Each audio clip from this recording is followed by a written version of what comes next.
let's talk about Gilgit-Baltistan, of course, very, very close to your heart. You also come from that region. How is the situation there? Because this economic crisis, what we hear is that the annual financial development grant for Gilgit-Baltistan from the federal government, even that has not been released.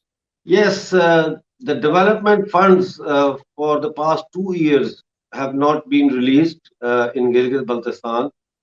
And for last year, the last fiscal year and this fiscal year, the development budget for Pakistani occupied Jammu Kashmir has not been released either.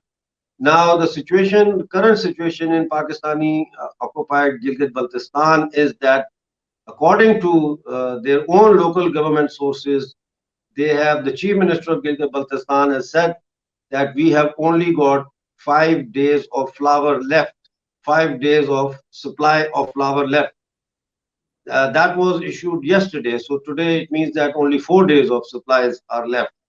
Pakistan is Pakistan is forcing the government of Gilgit-Baltistan to increase the prices of a bag of flour from 1,300 rupees a bag suddenly to 3,000 rupees a bag, and that has been a major cause for conflict between the federal government and the Gilgit-Baltistan government, because the Gilgit-Baltistan government has refused. They said that if we increase the bag price of a bag straight from 1,300 rupees to 3,000 rupees, people are going to die of starvation. We can't do that. This is only one aspect of Skardu. I give you Gilgit-Baltistan is Gilgit and Baltistan. So the capital of the whole region is Gilgit, but the capital of Baltistan, sub-capital you can call it, is Skardu. And I was reporting that 20 hours load shedding every day was taking place in Skardu alone, which is a trade hub for Baltistan. It increased to 22 hours a day. Day before yesterday, the traders told me that now the load shedding has increased to more than 23 hours a day. Out of 24 hours a day, more than 23 hours a day, there's load shedding. There are no customers in the bazaar, and people cannot buy because they don't have enough money.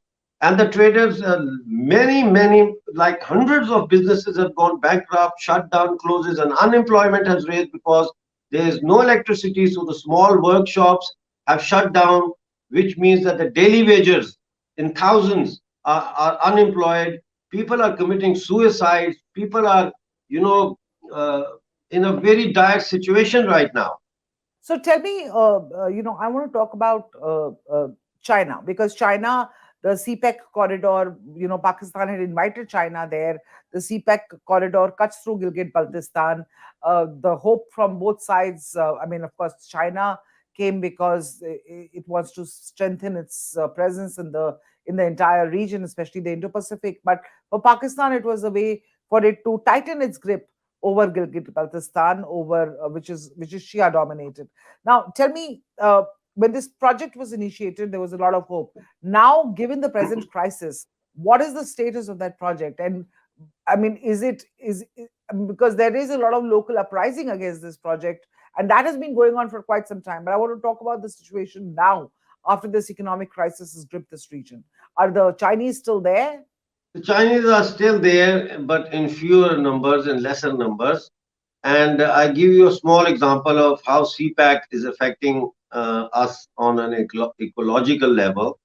We have this Sindh River, Darya Sindh, we call it. And now the government has diverted the River Sindh through a diversional tunnel to provide for the Dasu Dam, which is a hydropower electric project of China and Pakistan. Main shareholder is obviously China in it because they are investing the money there.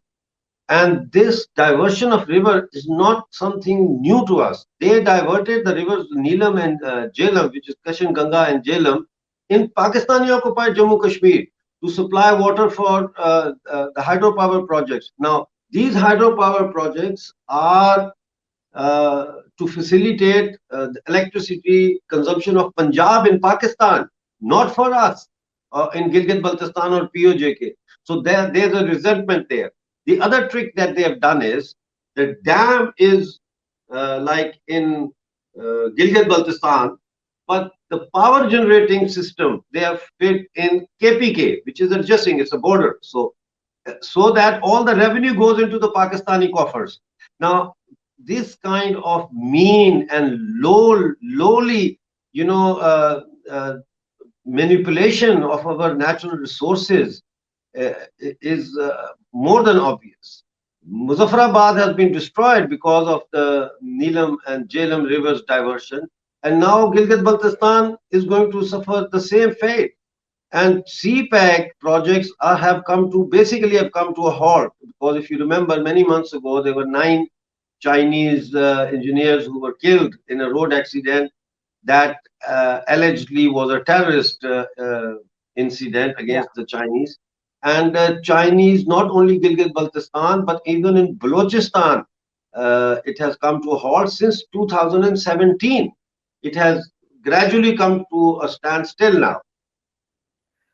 Given the situation, especially in Balochistan, and especially in Gilgit-Baltistan and Pakistan occupied Kashmir, you know, is there any role that you think India can play?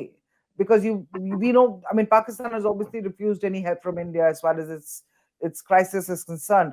What is your message, or what would be your suggestion to Prime Minister Modi?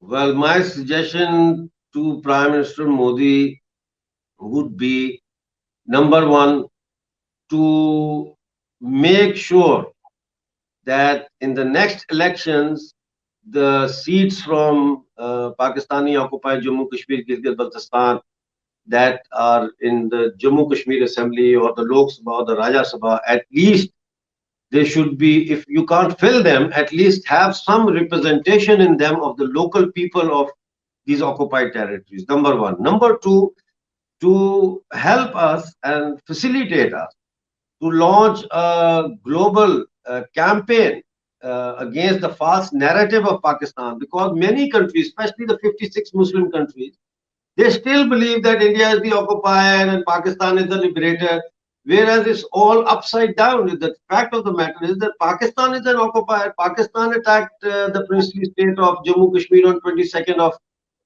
October 1947, and the Maharaja Hari Singh, the king of Jammu Kashmir, he signed an instrument of accession similar to the other instruments of accession that were signed by 500 and odd princely states. It's the same document.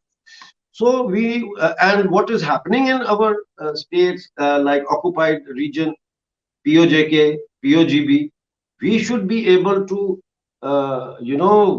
explain that to the wider world community, because the gross human rights violations, economic right violations, political right violations are taking place there, and the world doesn't know because there's a media blackout. Even the Pakistanis don't know in Pakistan what is going on over there, because there are checkposts and you have to have a reason to visit Jammu Kashmir and Gilgit Baltistan in the occupied territories.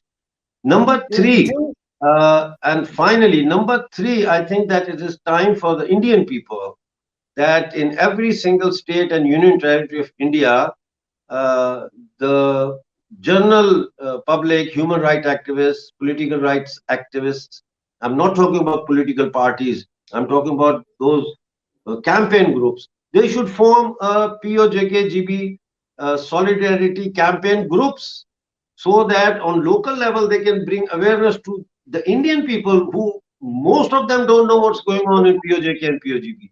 So this will prepare a ground for us, because we are given a deadline of 22nd of October 2023 for Pakistan to withdraw its troops, right? So okay. we are heading very close now. This deadline was given 3 years ago. Now this is the year. So we want the public opinion, Indian public opinion, to back us, to support us, to stand not behind us but with us on this issue. Yeah.